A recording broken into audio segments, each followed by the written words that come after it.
E a terceira razão para falarmos sobre o assunto do inferno é que, mediante, observem bem, uma negação desse castigo eterno, não é? Afirma-se por implicação que a cruz e a morte de Jesus Cristo não tem nenhum efeito. Aqueles que negam o inferno, que inventam filosofias para fugir dessa realidade, não é? Negando esse ensino, eles acabam, nesse sentido, não é? Minimizando e tornando a obra de Cristo algo inútil, ou seja, sem efeito nenhum.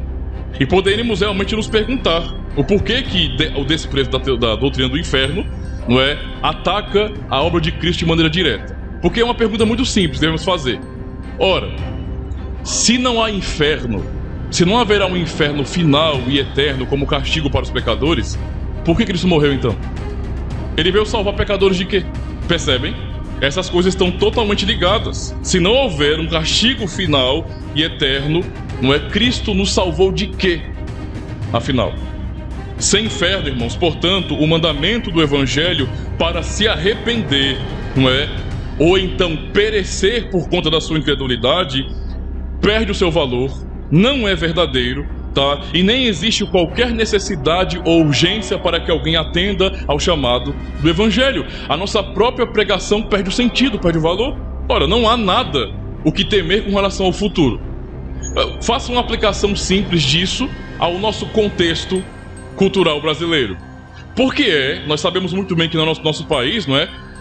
Impera, infelizmente, impunidade, não é? Tanto os bandidos de colarinho branco, como também aqueles que fazem maldades no meio da sociedade no sentido geral.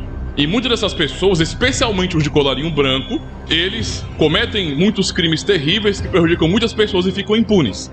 E muitos bandidos também, não é? Roubam celulares, tiram vidas, mas alguém aí disse que é só para tomar uma cervejinha, não é? Que não há problema nenhum. Tudo isso, meus irmãos, tem uma razão. Por que as pessoas no Brasil não têm medo de cometer crimes? Porque a lei não é aplicada como deveria ser. Não há o que temer, entende? Roubar e matar no Brasil não parece ser uma coisa grave demais, porque não há lei de fato para punir. Quer dizer, a lei existe, mas ela não é aplicada. Então aqueles que são maus, eles se sentem à vontade para praticar suas maldades. Meio que, em nosso contexto, a mensagem que se dá ao povo brasileiro, aos bandidos e ao mundo é que o crime compensa. Não há o que temer, por isso se faz maldade de maneira desenfreada. A mesma coisa é quando pensamos sobre o inferno.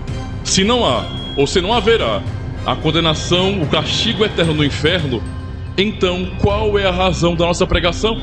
Estamos falando sobre o Salvador para quê? Do que ele vai salvar as pessoas? Não há razão para salvação nenhuma. Não há o que temer com relação ao final.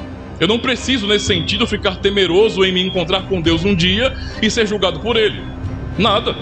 Percebe? E então aquela sensação de impunidade cósmica toma conta dos corações humanos.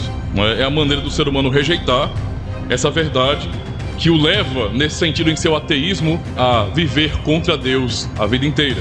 Esse é o fato. Então, são razões para pregarmos sobre o inferno. O tempo está cumprido e o reino de Deus está próximo. Arrependei-vos e crede no Evangelho. Esta é a nossa mensagem para o mundo.